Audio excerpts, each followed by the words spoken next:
Angers sous la neige, c'est une sacrée surprise pour les enfants. Mais au-delà de jolis paysages, à l'étang Saint-Nicolas notamment, la neige reste une difficulté de taille dans la ville.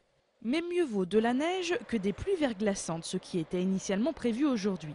Une dizaine d'accidents de voitures de faible importance est tout de même à déplorer. Quant aux routes secondaires qui évitent les grands axes, leur circulation est fortement perturbée. La préfecture appelle donc à la prudence. Il devrait à nouveau neiger cette nuit sur Angers. 3 cm sont ainsi prévus. Un second passage de chute de neige est prévu pour le début de nuit, milieu de nuit.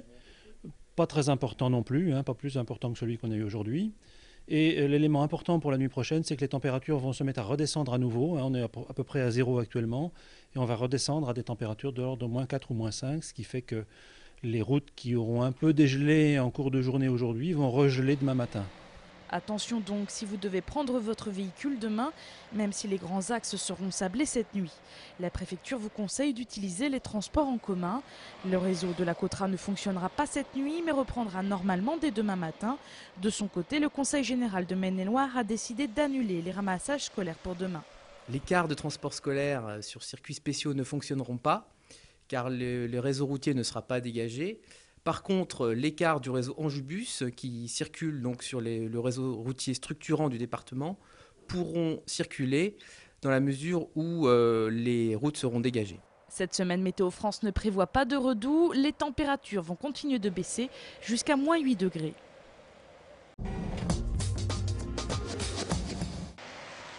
Neige abondante, route glissante, les conducteurs et les conductrices du Maine-et-Loire ont dû s'adapter ce lundi à ces conditions de circulation inhabituelles. En début de soirée, les artères de la ville d'Angers étaient encore largement praticables. Par contre, le réseau secondaire posait beaucoup plus de problèmes.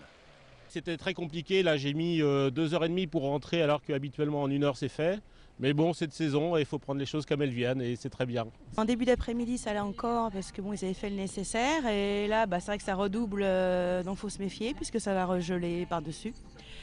Non, c'est pas évident.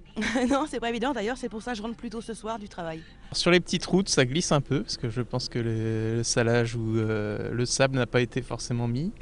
Mais après, dès que c'est sur les routes principales, il n'y a aucun problème. On roule doucement, mais il ne faut pas freiner brutalement et tout se passe bien. La circulation s'annonce compliquée sur les routes angevines dans les jours prochains.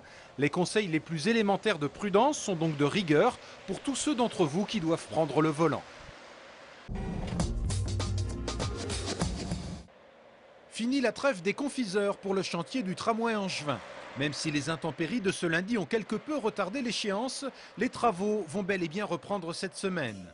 L'année 2009 sera d'ailleurs marquée par quelques grands rendez-vous, à commencer par la construction du pont surplombant la Maine.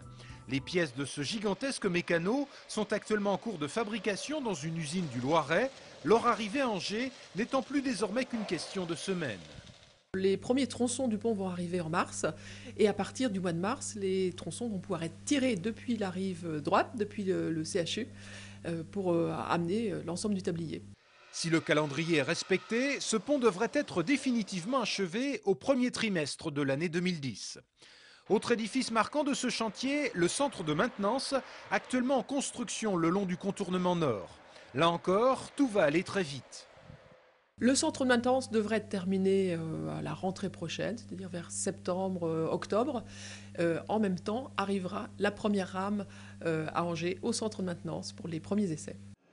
Cette première rame de tramway sera même opérationnelle à la fin de ce mois dans l'usine Alstom de La Rochelle où elle est actuellement en cours de fabrication.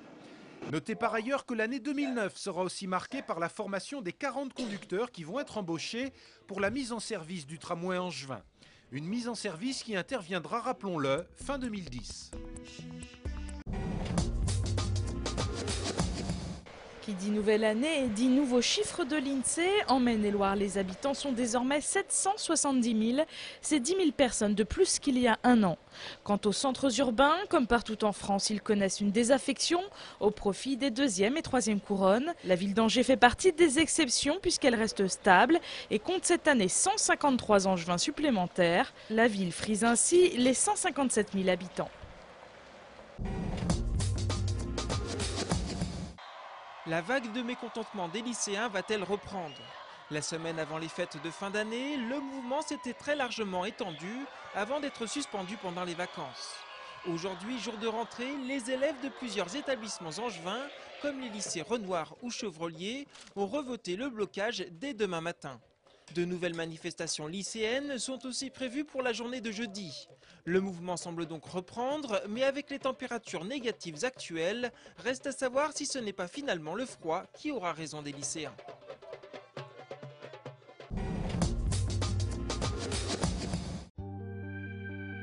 Le premier gros événement culturel de l'année, c'est le Festival de cinéma Premier Plan.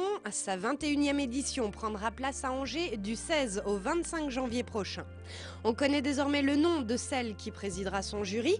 Il s'agit de la scénariste et réalisatrice française Claire Denis. Chocolat, son premier film, qui date de 1987, avait obtenu la Caméra d'Or au Festival de Cannes l'année suivante. Dans le jury du Festival Premier Plan, on comptera également l'écrivain franco-marocain Tahar Benjeloun, prix Goncourt en 1987 pour La Nuit Sacrée. Intellectuel engagé, il est connu en France pour son combat contre le racisme. Reste à connaître les 3 autres membres du jury de Premier Plan. Leur nom devrait être révélé samedi prochain.